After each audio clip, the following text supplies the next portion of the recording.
প্রশান্ত মহাসাগরের মাঝখানে এই জনমানবহীন দ্বীপে আটকে পড়েছি। আর এখান থেকে বেরোতে গেলে আমাদের একটা পাল তোলা নৌকা বানাতে হবে। তারপর সেই নৌকায় চড়ে মাইলের পর মাইল খোলা সমুদ্র পাড়ি দিয়ে ওই অন্য দ্বীপে যেতে হবে। কেন?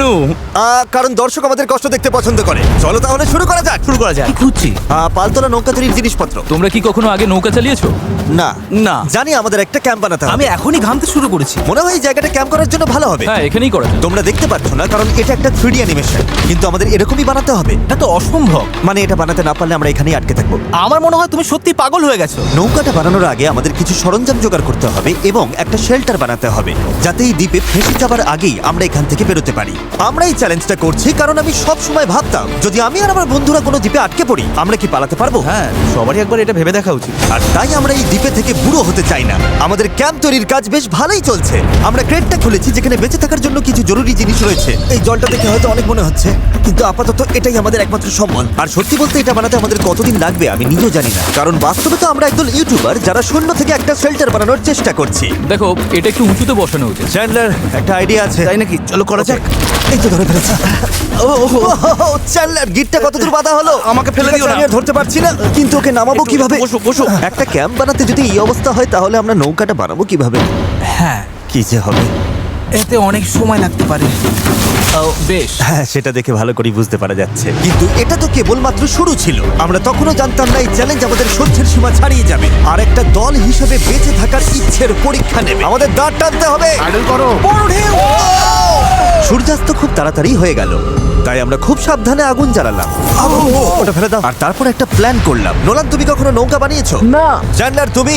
না। আমিও না। আর সেই কারণেই এখানে আছে হেস, কারণ আগের একটা ভিডিওতে সে এরকম একটা নৌকা বানিয়েছিল। আর কাল আমরা পালতোলা নৌকা বানাতে শুরু করব। চলো শুরু করি। আমি জানি না আমরা এটা কিভাবে করব, কিন্তু এটা না হলে এখানেই আটকে থাকতে হবে। প্রথম দিনে আমরা একটা শেল্টার বানিয়েছি, অনেকটা ট্রি ফোর্টের মতো। আমি একদল ছেলের সাথে সেলিং এর অপেক্ষায় আছি যারা আগে কখনো এটা করেনি।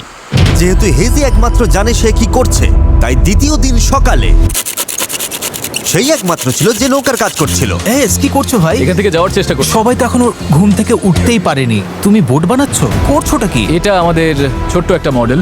এখানে থাকবে দুটো হাল, তার উপর বসবে ক্রস বিম গুলো, আর ঠিক এখানে আমাদের মাস্তুল থাকবে। তাহলে পাল কোথায় থাকবে? নোলান, তোমার শার্টটা আমাদের দরকার। আমার শার্ট কেন? তোমার পুরো শার্টটা লাগবে না। ও, ঠিক আছে ভাই, আমি নিজেই দিয়ে দিচ্ছি। দেখা যাক এটা ভাসে কিনা। এটা ভাসছে। আমাদের কাছে একটা প্রোটোটাইপ আছে, কিন্তু এর থেকে 30-40 গুণ বড় বানাতে হবে, যেটা প্রায় 450 কেজি ওজন ক্যারি করে আমাদের ওই দিকে নিয়ে যাবে। আর সেটা না করা অবধি আমরা এখানে আটকে থাকবো। তাহলে তো এখনই কাজে লাগতে হবে। প্রথমে আমাদের সরঞ্জাম জোগাড় করতে হবে। নৌকা বানানোর সবচেয়ে ভালো জিনিস কি জানো? বাঁশ। কারণ বাঁশ খুব হালকা, তাই এটা জলে সহজে ভাসে। ভালো বাঁশ পাওয়া গেলে কাজটা সহজ হবে, কিন্তু সব বাঁশ এই জঙ্গলের অনেক গভীরে আছে, আর আমি জানি না আমাদের জন্য ভেতরে কি বিপদ লুকিয়ে আছে। হেজ সবাইকে কিছু একটা বলতে চায়, বলো। ওকে, তো আমাদের জঙ্গলে যাওয়ার আগে কিছু জিনিস খেয়াল রাখতে হবে। ফার্ডিনান্ড সাপ, ইয়েলো আইল্যাশ ভাইপার, আর ওয়ান্ডারিং বানানা স্পাইডার। তুমি সিরিয়াস? আরে কিচ্ছু হবে না, চলো বাঁশ নিয়ে আসা যাক। ভাই, আমার শার্টের ভেতরে পিঁপড়ে ঢুকে গেছে। ওই মৌচাকটা একটু খোঁচা দিলে কি হবে বলো তো? না না, এটা করো না। না না, আমি এটা কখনোই করবো না। এখানে সবকিছুই যেন আমাদের মেরে ফেলার চেষ্টা করছে। ওটা কি ছিল ভাই? এটা পাখি। ভাই, আমরা এই গেটটার মধ্যে কিছু রাখতে পারবো? ভাই, এটা নিশ্চয়ই কোনো কাজে লাগবে, তাই না? আশা করছি। মনে হচ্ছে আমাদের ফিরে যেতে একটু সময় লাগবে। ভাই, তোমরা অনেক কিছু পেয়েছো। হ্যাঁ। এটা দারুণ। যে কোনো কন্টেনার যদি সিল করা থাকে তাহলে তা সোনার থেকেও মূল্যবান। অনেক বড় বড় জাহাজ এখান দিয়েই যায়, আর অনেক সময় সমুদ্রে আবর্জনা ফেলে যেগুলো ভেসে এই দ্বীপে আসে, যেগুলো আমরা কাজে লাগাতে পারি। এগুলো কাজে লাগিয়ে আমরা নৌকা বানাবো। আমরা বীজ পরিষ্কার করতে করতে এখান থেকে বেরোচ্ছি। ওইদিকে হয়তো আরো কিছু ভেসে আসা জিনিস থাকতে পারে। আমরা এই পুরো দ্বীপটা খুঁজে দেখবো, যাতে সবকিছু একদম পারফেক্ট হয়। ও, এটাকে আমি যেটা ভাবছি সেটাই। আমি এরকম একটা নীল কন্টেনার পেয়েছি, কিন্তু ওটা ভেঙে চুরমার যাচ্ছে। তাই এই জিমি, এটা দেখো। ভাই, এটা জলে ভাসে কিনা দেখতে হবে। ওটা জলে ভাসছে। হ্যাঁ, ভাসছে। এটা কিন্তু দারুণ ব্যাপার। আরেকটা নীল কন্টেনার। এটা তো একদম ঠিক আছে। আমার বিশ্বাসই হচ্ছে না। উফ, গরমে হিস্ট্রোক হয়ে যাচ্ছিল, কিন্তু এটা বেশ শান্তি লাগছে। এখন আমাদের কাছে নৌকা তৈরি করার জন্য যথেষ্ট সরঞ্জাম আছে, কিন্তু গরমের কারণে আমাদের এনার্জি অনেকটাই কমে গেছিল। আমার মনে হচ্ছে আজ আমরা খুব একটা কাজ করতে পারিনি। আমি জানি যার মাথায় মাছ আছে সেই কথাটা বলছে। একদম বাজে কথা বলবে না। ও, এটা একটু বাড়াবাড়ি হয়ে গেল। 3 বললেই পালতোলা নৌকা বলবো। 1 2 3, পালতোলা নৌকা। দ্বিতীয় দিন, সবাই ক্লান্ত, জিমি, আজ আমরা যতটা কাজ করেছি তাতে তুমি খুশি? এভাবে চললে 1 মাস লেগে যাবে। সবাই একটু বিশ্রাম নাও, সকালবেলা আমাদের নৌকা বানাতে হবে। Good night. Oh my God, Nolan তো। ওটা কি একটা গেল? নোলান তার বিছানায় একটা মাকড়সা দেখে জেগে উঠেছে। ও নোলান, এই তো এখানে ওই দেখো, আছে, ওখানে এখানে। রয়েছে। ও এটা অনেক বড়। ওটা ভয়ঙ্কর। নোলান ওটাকে ধরো, ওটা আমার দিকে আসছে। ও মাই গড। এটাকে সরাও এখান থেকে। ও তুমি ওটা কোন দিকে ফেললে? ঠিক আছে, তুমি এবার গিয়ে শুয়ে পড়ো, এতটাও ভয় পাওয়ার কিচ্ছু নেই। জানি না ঘুম হবে কিনা। Good night.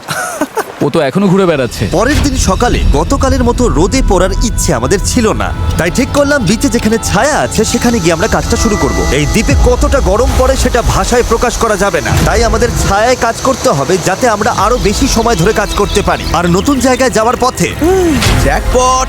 চ্যান্ডলার আরেকটা ব্যারেল খুঁজে পেল, এটার দ্বারা আমাদের নৌকা আরো বেশি ভালোভাবে ভেসে থাকতে পারবে। ছেলেরা সরঞ্জাম খুঁজতে খুঁজতে ক্লান্ত, কিন্তু অবশেষে একটা ভালো নৌকা বানানোর জন্য যথেষ্ট বাঁশ এবং কাঠ পাওয়া গেছে। চলো বানাতে শুরু করি। চলো বানাতে শুরু করি। চলো। হ্যাঁ চলো। এখান থেকে বেরোতে হবে যত তাড়াতাড়ি সম্ভব হয়। জানি এটা দেখে বেশি মনে হচ্ছে না, কিন্তু এই কাঠ আর আবর্জনা স্তূপটাই একসময় একটা নৌকা হয়ে যাবে। শুধু এতে অনেকটাই পরিশ্রম লাগবে। আমি ক্লান্ত, আমাকে এটা দাও। ডেরিয়াস তুমি গিয়ে কিছু করো, আমি ভিডিও করব। 1 মিনিট। ও এখন চ্যান্ডলার ভিডিও করছে। আমি তোমার ভিডিও করব। চ্যান্ডলার, আমি একটু ব্রেক নিচ্ছি। তুমি কি আমাদের ক্যামেরাম্যান বদলে দিলে? এই নাও, যাও ওদের সাহায্য করো। ও মাই গড, ডেরিয়াস মনে হচ্ছে তোমাকেই সাহায্য করতে হবে। ঠিক আছে, আশা করি তুমি নৌকা বানাতে পারবে, কারণ আমরা জানি না। ডেরিয়াস এখন নৌকা বানানোর দায়িত্বে, আর চ্যান্ডলার ক্যামেরার পেছনে। ধীরে ধীরে আমাদের নৌকাটা তৈরি হতে শুরু করলো, কিন্তু যদি এই গিটগুলোর একটাও আলগা থাকে আর ঢেউ লাগে তাহলে আমরা মাঝ সমুদ্রেই ডুবে যাব। এবার সময় এসেছে পুপ ডেক বানানোর। পুপ ডেক? জাহাজে এটাই বলে না ওরা? আমি জানি না, আচ্ছা, এটার নাম পুপ ডেক কেন? সকালে করে বলে। পরিষ্কার করে বলি, যতক্ষণ আমরা বোটে থাকবো কোনো পটি হবে না। এই বাঁশগুলোই আমাদের জাহাজের ডেক, আর এটা এখন একটা আসলেই পালতোলা নৌকার মতো দেখাচ্ছে। হ্যাঁ একদম তাই। দেখো একবার। তাহলে চলো আমরা শুরু করতে পারি গিট দেওয়া জিনিসগুলো সাজানো, পাল বানানো অথবা ডিনার করা। আমরা ডিনার করতে যেতে। Dinner? 100%। ঠিক আছে, আমরা কি এই নৌকাটার কোনো নাম ঠিক করেছি নাকি এখনো ভাবছি? ও। নাকি এখনো ঠিক করাই চ্যানেলের হয়নি? নামটা কি হবে?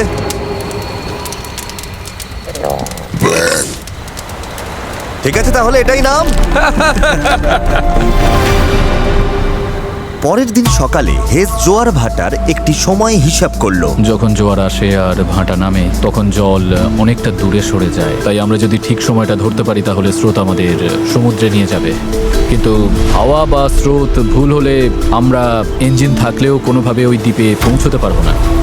আর মনে হচ্ছে সবাই আমার উপর ভরসা করছে, তাই যদি আমি এটা করতে পারি আর আমরা সত্যিই যদি এমন লোকদের নিয়ে সফল হই যারা আগে কখনো বোট চালায়নি, তাহলে সেই মেমোরিটা আমি সারা জীবন মনে রাখবো। গাইজ, তোমাদের কেমন লাগছে? আমার সারা গায়ে হাত পায়ে ব্যথা করছে। সারা শরীরে বালি লেগে বিরক্ত লাগছে। আমি ভালোই আছি, ভালো ঘুম হয়েছে। চুপ করো তো। আমাদের আজকের লক্ষ্য একদম পরিষ্কার, পুপ ডেকটা ভালো করে বেঁধে দেবো আর বৈঠা বানানোর সরঞ্জাম জোগাড়